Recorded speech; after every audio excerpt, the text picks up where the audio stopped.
சீமானா புதுசா இப்போ ஒரு கதையை கிளப்பியிருக்காரு. என்னன்னு பாத்தீங்கன்னா, தமிழ்நாட்டோட முதலமைச்சர் 108 எம்எல்ஏவோட பேரை சொல்லுவாரா அப்படின்னு.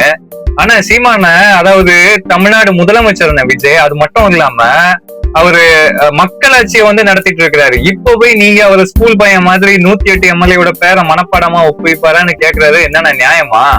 ஒரு வழக்கறிஞரா கேக்குறாங்க, இந்திய அரசியலமைப்பு சட்டத்துல எங்கேயாவது ஒரு முதலமைச்சர் எம்எல்ஏக்களோட பேரை மனப்பாடம் பண்ணி நிரூபிக்கணும்னு ஏதாவது ரூல்ஸ் இருக்குதா?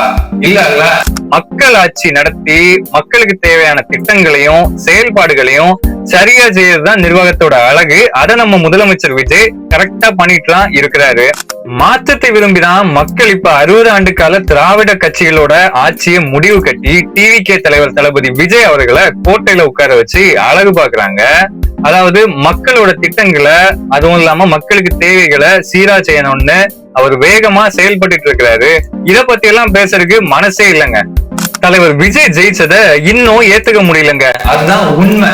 களத்துல மக்களோட செல்வாக்கை இழந்துட்டு இப்போ மேடைக்கு மேடை ஏறி இந்த மாதிரி அர்த்தம் இல்லாத வினாடி வினா போட்டியெல்லாம் நடத்தி அரசியல் பண்ண பாக்காதீங்கன்னா டிவிகே அரசு கிட்ட இதெல்லாம் செல்லாது. நம்ம முதலமைச்சர் விஜய் அவர்களின் மக்களாட்சியை பத்தி நீங்க என்ன நினைக்கிறீங்கன்னு கமெண்ட்ல சொல்லுங்க. நன்றி, வணக்கம்.